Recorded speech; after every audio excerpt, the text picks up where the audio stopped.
Hey there, it's Jack Tyler, the owner and product designer from the Boston Sack Shop. I just wanted to take a minute and thank you for your purchase of a Boston Sack Shop Heritage neck and talk about a few potential required adjustments, how to do them, and basic care for your new neck.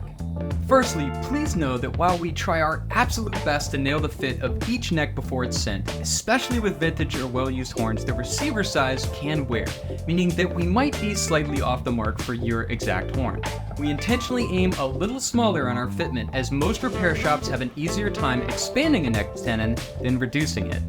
In the packaging, we've included a strip of copper tape, which can be applied to the neck tenon like so, if the neck is a little too loose for you to give it a try. Regardless, if you have questions about how your neck fits when it arrives, we are more than willing to help.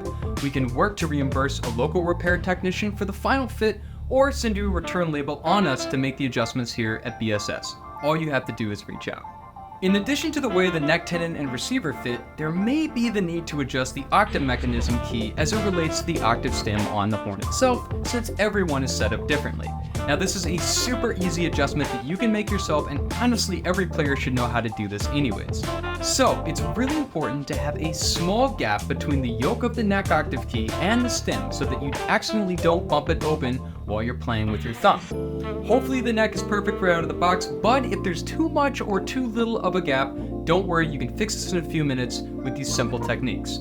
If there is no gap, simply hold the neck like so, lifting the pad off of the octave tip and supporting it with both hands.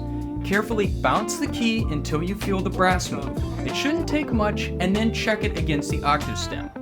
Have you gone too far? It's really easy to go back the other way. If the gap is too big, simply reverse the motion until you get the ideal 2 to 3 millimeter gap between the yoke and the stem itself. It's also important to note that if you play with the neck turned to the side, you will need to create a larger gap to accommodate the curvature of the octave key yoke profile. Also, if during this process the neck key happens to shift to the right or left, again, this is a very easy adjustment. You can bend it either way to make sure it's centered if you want it to look perfect. In terms of maintenance of your saxophone neck, we strongly recommend every time you're done playing, rinsing it out with cold water and cleaning with a dry cloth. Please note that our brass necks have no protective finish and will patina naturally. To clean them, we also recommend using a soft cloth like a chamois to wipe them down every time you're done playing. Our precious metals, such as our double silver plated or gold plated necks, will require a polish every once in a while, and we recommend using a specific jewelry polish from a company like Haggerty's. As I said, we want you to be as thrilled about your new neck as we are, and should you have any questions or concerns, we're only an email away at contact@bostonsackshop.com.